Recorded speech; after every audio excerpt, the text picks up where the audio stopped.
Dear student, अस्सलाम वालेकुम वरहमतुल्लाह। सबसे पहली बात, अब डायग्राम आपके सामने हैं। मैंने कहीं पर कोई डिजिट, कोई नंबर नहीं लिखा।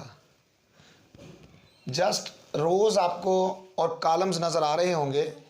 जैसा कि ए को देखें, वर्टिकल कॉलम से शो किया गया। यहाँ पे भी आपको नज़र आ रहा होगा, ए वर्टिकल कॉलम से शो किया गया है। जबकि बी और सी हॉरिजेंटल रोज से शो किया गया है। इस डायग्राम में भी देख सकते हैं और इस डायग्राम में भी आपको नज़र आ रहा है। इसके साथ साथ कलर का डिफरेंस भी आपको नज़र आ रहा है। ए ब्लू, बी ब्लैक, सी रेड, बी यूनियन सी। एक बात ज़हन नशीन कर लें, जब आप दो सेटों का यूनियन लेते हैं तो यूनियन लेते वक्त जो कॉमन एक जैसे सेम मेंब्रान होते हैं उन्हें आप एक बार लिखते हैं, दो बार नहीं लिख सकते। इसका जिक्र पिछली वीडियोस में आपको मिलेगा। रीज़न क्या दी गई थी कि दो बार इसलिए नहीं लिख सकते कि सेट की जो अपनी डेफिनेशन है वो है the collection of well defined distinct objects. Distinct means her member दूसरे मेंबर से क्या होना चाहिए? डिफरेंट होना चाहिए। हर मेंबर दूसरे मेंबर से क्या होना चाहिए? डिफरेंट होना चाहिए। इसका मतलब अगर आपने एक सेट लिखा है 2 2 3 4, ये according to definition of set गलत हो गया, क्योंकि आपने इसमें 2 2 को रिपीट कर दिया। 2 2 को क्या कर दिया जी? रिपीट कर दिया। तो लिहाजा जो सेम मेंबर है वो एक बार लिखा जाता है और जो डिफरेंट मेंबर हैं वो अलग-अलग आपने ए बी सी उनके अंदर यूज़ करने हैं। लिहाजा यहाँ पर हम मेंब्रान यूज़ नहीं कर रहे, यहाँ सिर्फ रोज एंड कॉलम्स।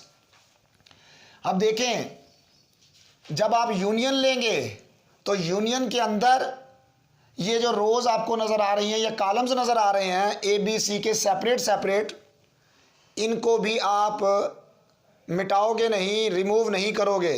क्यों नहीं करेंगे? इसलिए कि यूनियन के दौरान कॉमन एक मर्तबा आता है, लेकिन जो कॉमन के अलावा डिसजॉइंट एलिमेंट होते हैं वो भी यूनियन के ऑपरेटर में, यूनियन ऑपरेट करने के बाद जो रिजल्ट आता है उसमें वो शामिल कर दिए जाते हैं। हाँ, अलबत्ता इंटरसेक्शन जब हम ऑपरेट करेंगे, इंटरसेक्शन के दौरान सिर्फ कॉमन मेंब्रान ही जवाब में लिखे जाते हैं, लेकिन डिसजॉइंट एलिमेंट नहीं लिखे जाते। अब आते हैं, यहाँ पर एलिमेंट्स नहीं हैं, लेकिन उस तस्वर को इसलिए ब्रीफली डिस्क्राइब किया कि ताकि आप यहाँ पर उस बात को अच्छे अंदाज से समझ पाएँ। देखिए, पहली बात, जब आप बी और सी का, पहले आप यहाँ देखें ऑपरेटर में बी और सी क्या हो रहे हैं? यूनियन। सवाल, सर जी आपने पहले बी और सी क्यों लिया? बी और सी का यूनियन इसलिए लिया कि जो ब्रैकेट में चीज़ होती है पहले हम उसका रिजल्ट निकालेंगे और ब्रैकेट का जब रिजल्ट आ जाएगा उस रिजल्ट को फिर हम ए के साथ मैच करेंगे। लिहाजा ब्रैकेट में पहले बी यूनियन सी है, तो बी और सी के अंदर आप पहले गौर से देखें, रोज़ हैं या कॉलम्स हैं। इसमें रोज़ हैं, ब्लैक भी रोज़ में है, रेड भी रोज़ में है। लिहाजा आप इसे क्या करेंगे? जो बी और सी का इंटरसेक्टिंग एरिया है उस एरिया के अंदर आप सिर्फ और सिर्फ रोज़ का ही इस्तेमाल करेंगे, वहाँ कॉलम्स का इस्तेमाल नहीं होगा। क्यों नहीं होगा? क्योंकि आपका सी जो है सेट वो भी हमने रोज से शो किया हुआ है, बी भी जो है वो रोज से शो किया हुआ है। लिहाजा बी और सी का जब आप यूनियन लेंगे उस यूनियन में जो सेम एलिमेंट हैं वो आपके किस में आएंगे? इस ओवरलैपिंग एरिया में, इस मुश्तरका एरिया में जो बी और सी का है। अब अगर आपके ज़हन में ये सवाल है, सर ये भी तो बी और सी का मुश्तरका एरिया है, ज़रूर है, लेकिन इसके अंदर एक ही आमेज़िश है। हम इस वक्त सिर्फ बी और सी की खालिस बात करेंगे। बी और सी का खालिस एरिया हमारे पास ये वाला है। इस एरिया में आपने क्या करना है, रोज शो करनी है, कॉलम्स नहीं दिखाने, क्योंकि कॉलम्स सिर्फ ए में बने हुए हैं। कॉलम्स कहाँ बने हुए हैं, ए में। वर्टिकल रोज कहाँ बनी हुई हैं, ए में। अच्छा जी, लेकिन जब आप इस ए को और सी को, पहले इस एरिया को पहचानो, ये एरिया कौन सा है, ये खालिस यहाँ से यहाँ तक का एरिया जो है ये ए और सी का एरिया है। इस ए और सी के एरिया के अंदर आप क्या करेंगे, आप इसकी कॉलम्स भी बनाएंगे, आई मीन वर्टिकल रोज भी शो करेंगे। वर्टिकल कॉलम के साथ साथ आपने हॉरिजॉन्टल रोज भी शो करनी है। लिहाजा अब हम क्या करें कि अगर इसके अंदर आते हैं तो हम इसे ब्लू से दिखाएं, और ब्लू के साथ साथ अगर आप रेड कलर की यहाँ पे कोई ख़ास कबाहत नहीं है, आप जो चाहें इस्तेमाल कर सकते हैं, लेकिन इस कॉन्सेप्ट को अपने दिमाग में ज़रूर रखना है कि ये ए का मतलब है कि आप कॉलम्स दिखाएं, वर्टिकल कॉलम्स दिखाएं, और इसके साथ साथ सी जो है वो हॉरिजॉन्टल रोज है, तो यहाँ पे हॉरिजॉन्टल रोज भी दिखाएं। इस तरह से ये बॉक्सेस बन जाएंगे। क्या बन जाएंगे, बॉक्सेस। अब देखें यहाँ बॉक्सेस हैं, यहाँ सिर्फ हॉरिजॉन्टल रोज हैं। रीज़न वो आपके सामने रख दी कि यहाँ ए और सी की आमेजिश है, यहाँ बी और सी की। बी और सी दोनों के दोनों किससे शो हो रहे थे, हॉरिजॉन्टल रोज से। जबकि ए और सी में क्या होगा, कॉलम्स भी शो होंगे ए की वजह से और सी की वजह से रोज भी। इसी तरह जब आप ए और बी की बात करेंगे, ए और बी के अंदर उसका जो खालिस एरिया वो ये वाला है, ये तो तीनों का है ना खालिस एरिया, ये जो खालिस एरिया है इसका, इस एरिया के अंदर आप ब्लू वाले कॉलम्स और ब्लैक वाली रोज भी दिखाएंगे। ब्लू वाले कॉलम्स और ब्लैक वाली रोज भी दिखाएंगे। ब्लू वाले कॉलम्स हो गए और ब्लैक वाली ये हमारी रोज होगी। लेकिन यहाँ पे भी आप गौर से देखें, ये भी आपके बॉक्सेस बन गए। क्या बन गए जी, बॉक्सेस, स्क्वायर बॉक्सेस बन गए। दो जगह पे स्क्वायर बॉक्सेस, एक जगह पे हॉरिजॉन्टल रोज। रीज़न आपके सामने रख दी कि रीज़न इसकी क्या है, बी और सी हॉरिजॉन्टल रोज में है, लिहाजा उसका जो खालिस इंटरसेक्टिंग बी और सी का होगा उसमें हमें क्या दिखाने होंगे, सिर्फ और सिर्फ रोज ही दिखानी होंगी। अलबत्ता कलर आप चाहें तो आप रेड और ब्लैक दोनों कर सकते हैं, लेकिन आप हॉरिजॉन्टल रोज के अलावा वहाँ पे बॉक्सेस नहीं बना सकते। बॉक्सेस सिर्फ वहाँ बनेंगे जहाँ ए की आमेजिश होगी, जहाँ पर क्या होगी जी, ए की आमेजिश होगी।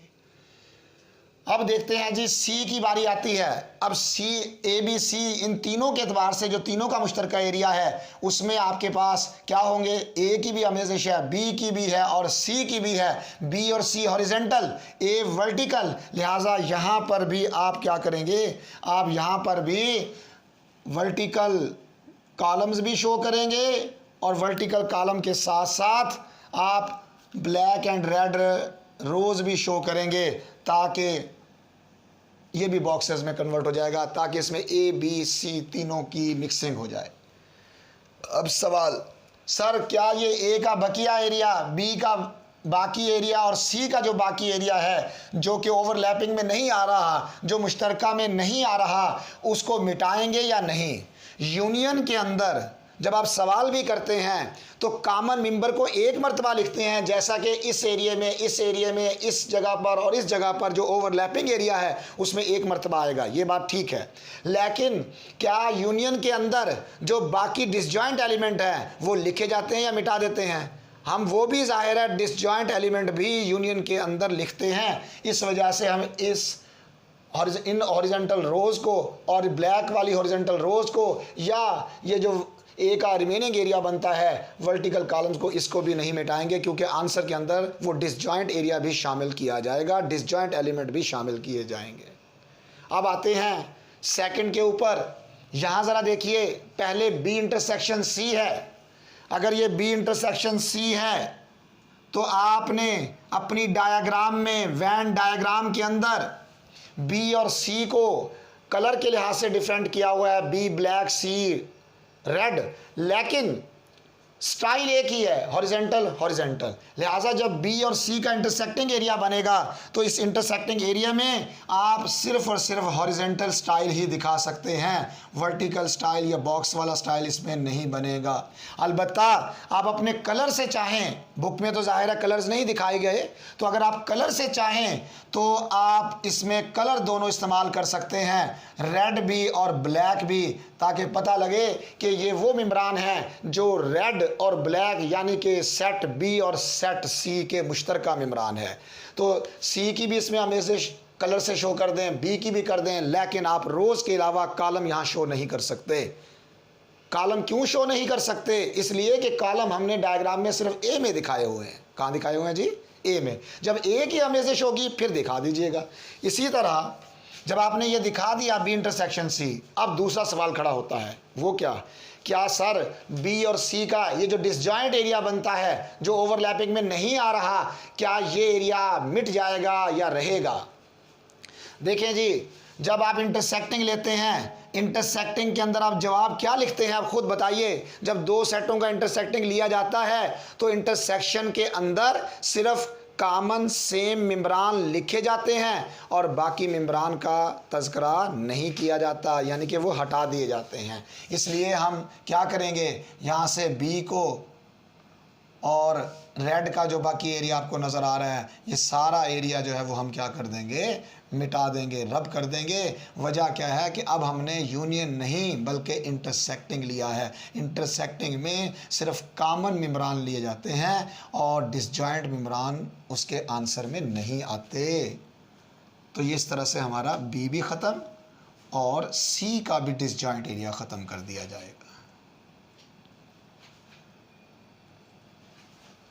अब ये तो बी इंटरसेक्शन सी का रिज़ल्ट आपने दिखा दिया। अब बी इंटरसेक्शन सी के रिज़ल्ट के बाद ए और बी, ए को क्या करना है, बीच में यूनियन करना है। क्या करना है जी? यूनियन करना है। जब ए को यूनियन करेंगे तो ए का डिसजॉइंट एरिया आप यूनियन की वजह से नहीं मिटा सकते, यानी कि ये तो रहेगा, ये तो रहेगा। इसका आंसर ये आ गया, ये आपका रहेगा।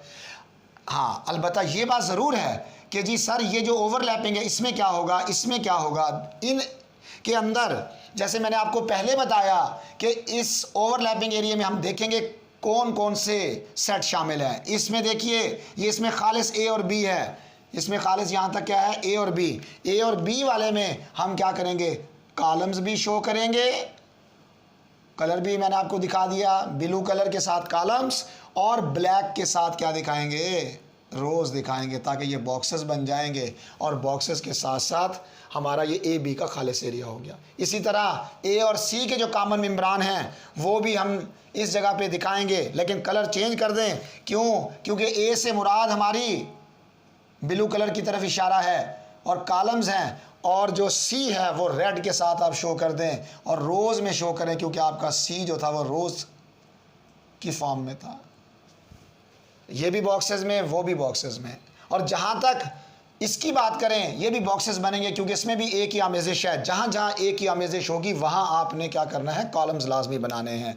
तो लिहाजा यहाँ कलर आप बेशक तीनों दिखा दें, इससे मुराद है ये आपका ए हो गया, और ब्लैक से रोज़ दिखाएं, रेड से भी दिखा सकते हैं, इससे मुराद आपकी हो जाएगी कि आपका इसमें सी भी शामिल है और इसमें बी भी शामिल है, सारा नहीं मुश्तरका सिर्फ।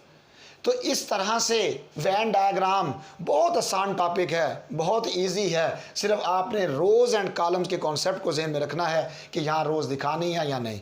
अब देखा जाए इस पूरी की पूरी लेक्चर को हम अगर समराइज़ करें, सिर्फ दो बातों में ये समराइज़ हो सकता है। वो क्या? नंबर एक, यूनियन के दौरान आपने डिसजॉइंट एरिया को रब नहीं करना। इंटरसेक्टिंग के अंदर डिसजॉइंट एरिया को रब कर देना है। दोबारा मैं रिपीट कर रहा हूं अपनी बात, यूनियन के अंदर डिसजॉइंट एरिया को रब नहीं करना। इसको देखें, इसको देखें। और इंटरसेक्टिंग में डिसजॉइंट एरिया जो ओवरलैपिंग में नहीं आ रहा वो आपने रब करना है, नंबर वन। और दूसरी बात मैंने क्या बताई इंपॉर्टेंट, कि रोज़ का ख्याल करना है। जहाँ रोज़ की बात होगी रोज़ में रहना है, जहाँ रोज़ और कॉलम्स मैच होंगे यानी कि उन दोनों का कम्बिनेशन होगा तो फिर आपने बॉक्सेस तैयार करने हैं। क्या बनाने हैं वहाँ बॉक्सेस। इस तरह से याद रखें, इंशाल्लाह आपको वेन डायग्राम बहुत आसान लगेगा। अब हम इसके बकिया जो दो और प्रॉपर्टीज़ हैं पेज नंबर 10 के ऊपर, उसको डिस्कस करते हैं। जब आप इस तरह से बगैर नंबर के इस तस्वर को अच्छी तरह समझ लेंगे तो इंशाल्लाह ये आपको लाइफ टाइम कभी भी नहीं भूलेगा। जी स्टूडेंट्स, अब आप देखें, ये सारा ऑपरेट होने के बाद आपको बुक के अंदर एरोज नज़र आएंगे और वो किस तरह के एरो होंगे ज़रा गौर से देखें। एक इशारा इस तरफ होगा उसका, और इस इशारे के साथ साथ दूसरा जो इशारा है वो आपका इस अंदाज से है। अब आप पहले ये जहन में ले आएं, ये अंदर ओवरलैपिंग एरिया के अंदर तो जो कुछ है ये सब आपके प्रोसेस में शामिल हो चुका है, लेकिन ये एरोज़ क्या शो कर रही हैं? अब ये सवाल खड़ा होता है, इन एरोज़ का मतलब क्या है? यहाँ पर इन एरोज़ का मतलब अब यहाँ ये बनता है कि आपने ए मीन्स जो कॉलम है उन्हें भी शामिल करना है, जो रोज़ हैं उन्हें भी शामिल करना है, और कॉलम्स का मतलब ए के मेम्ब्रान और बी और सी में हॉरिजेंटल नज़र आ रहे हैं। लेकिन अगर आप इस एरो को इस जगह से इधर इधर या इनमें से किसी एक जगह पे शिफ्ट कर दें तो इसका मतलब क्या होगा कि आपका ए भी शामिल हो गया, बी भी, सी भी और उनका यूनियन भी। मैं रिपीट कर रहा हूँ अपनी बात को। यहाँ देखिए, ए का मतलब क्या है? कॉलम्स, बी रोज़, सी रोज़। हम ये जो एरोज़ दिखा रहे हैं, इस एरोज़ का मतलब क्या है? ये वाज़े कर रहे हैं कि ये चीज़ ओवरलैपिंग और ये जो ओवरलैपिंग एरिया है ये तो प्रोसेस में पहले ही शामिल हो चुका है, लेकिन आप इसका जो डिसजॉइंट एरिया बाकी बचता है उसे भी आप नहीं छोड़ेंगे। इन एरो का ये मतलब है कि डिसजॉइंट एरिया भी। अब सवाल, सर कैसे पता लगता है? ये तो ए को शो कर रहा है और ये सिर्फ बी की रिंग में गया हुआ है। देखिए, यहाँ मुराद आपने रिंग्स नहीं लेनी, यहाँ मुराद क्या लेनी है? कॉलम्स एंड रोज़। इसका मतलब ये प्रोसेस में पहले शामिल है, और रोज़ कहाँ कहाँ है? बी में भी रोज़ है और सी में भी रोज़ हैं, लिहाजा बी और सी की जो रोज़ हैं वो भी शामिल होंगी और ये भी। ये एरोज़ इस बात की इलामत है कि डिसजॉइंट एरिया भी इसमें शामिल हो जाएगा।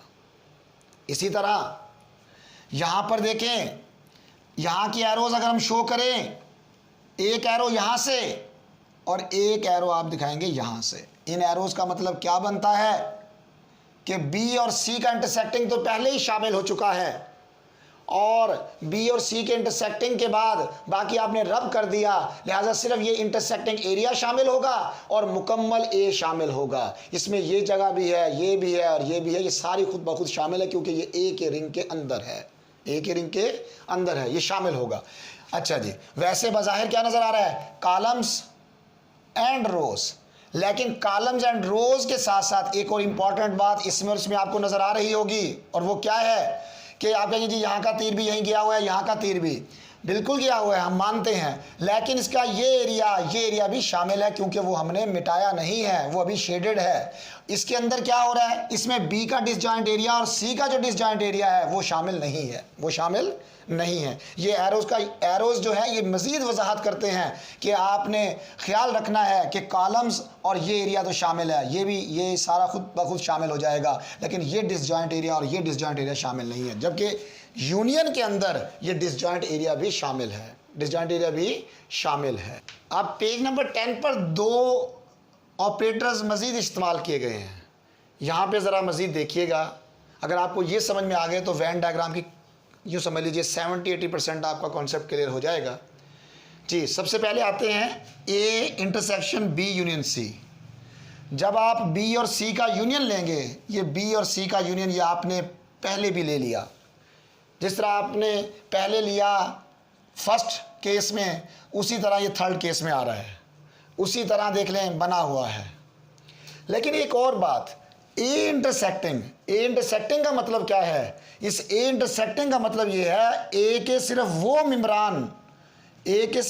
मेम्ब्रान शामिल होंगे जो बी यूनियन सी के अंदर आते हैं, बी यूनियन सी के अंदर आते हैं। यानी कि ये बात दुरुस्त है कि ए का बी का टोटल एरिया आपके पास है और सी का भी टोटल एरिया है, ये बात कंफर्म है। बी और सी का तो मुकम्मल एरिया आपके पास है, ठीक है जी। लेकिन उस बी और सी के जितने भी कॉमन मेम्ब्रान हैं वो यहाँ पे भी नज़र आ रहे हैं आपको, और यहाँ से मुराद रोज़। इन रोज़ के साथ जब वो इस जगह पे दाखिल होंगे तो अब क्या होगा? ए का जो बकिया एरिया है, ये वाला एरिया भी आपको नज़र आ रहा है, ये ए और बी का जो आपको नज़र आ रहा है और इधर से ये नज़र आ रहा है, ये समझ लीजिए कि बाकी रिमेनिंग एरिया जो है वो आपका क्या होगा, यहाँ पर ए का कॉमन एरिया यानी कि बी और सी के यूनियन से जो कॉमन मैच करेगा वो शामिल होगा। बी और सी यूनियन सी से जो मैच करेगा, बी यूनियन सी के आंसर में जो जवाब आएगा उस जवाब के साथ जो मेम्ब्रान ए के मैच करेंगे वो सारे आ जाएंगे। पहली बात तो ये देख लें कि इस तरफ इशारा तीर क्या शो कर रहा है, ये इस बात की इलामत है कि यहाँ पर ए के साथ क्या हो रहा है, इंटरसेक्टिंग। इसका मतलब है ए के इंटरसेक्टिंग का मतलब ये बना यहाँ पर कि ए के सिर्फ वो मेम्ब्रान शामिल हो गए इसमें जो बी यूनियन सी में है। जबकि यहाँ पर ज़रा गौर कीजिए, यहाँ क्या हो रहा है, यहाँ पर एक बात तो ये देखें कि इस जगह पर हम क्या करेंगे, क्योंकि आप देख रहे हैं पहले बी इंटरसेक्शन सी में जैसे आपने रोज़ दिखाई हैं, जब इसका ए के साथ इंटरसेक्टिंग लेंगे तो इस जगह पर हम क्या करेंगे, सिर्फ और सिर्फ आप यहाँ पर क्या दिखा सकते हैं, कॉलम्स दिखा सकते हैं। इसी तरह इस जगह पे भी सिर्फ कॉलम्स दिखा सकते हैं, इस जगह पे क्या दिखा सकते हैं, कॉलम्स। रीज़न क्या है, क्यों कॉलम दिखाए जा रहे हैं, ये कॉलम तो सिर्फ इसलिए दिखाए, वर्टिकल कॉलम तो सिर्फ इसलिए दिखाए कि यहाँ ए की आमेजिश हो रही है, लेकिन बी इंटरसेक्शन सी आंसर जो है वो क्या है, वो सिर्फ इस जगह पर मौजूद है। इसका मतलब ये है कि यहाँ पर ये एरिया भी शामिल, ये भी शामिल और साथ में ये मैच हो गया। इस जगह पर क्या नज़र आ रहा है, ये ख़त्म, ये भी ख़त्म, क्योंकि ऑलरेडी आप इंटरसेक्टिंग ले चुके हैं। लेकिन जब ए को इसके साथ मिक्स करेंगे, ये देखिए मिक्स हो रहा है इसके साथ, जब ए पूरे का पूरा मिक्स होगा तो इसमें ये एरिया जो डिसजॉइंट ऑफ ए वो शामिल होगा। क्यों होगा, अब आप ये कह दें सर आप तो इंटरसेक्टिंग ले रहे हैं, आपने कहा था इंटरसेक्टिंग में नहीं है। देखिए ये पहला सेट है, पहला सेट मुकम्मल है, पहला सेट क्या आ रहा है, मुकम्मल, यानी कि ए मुकम्मल आएगा, उसके बाद फिर इंटरसेक्टिंग एरिया में हम यहाँ पर पहुँच जाएंगे। तो अब इसके अंदर देखा जाए तो आप ए के साथ ये बाकी एरिया इंटरसेक्ट कर रहे हैं, यानी कि इंटरसेक्टिंग एक बार लिखा जाएगा, बाकी आपका वो रिजल्ट बन जाएगा।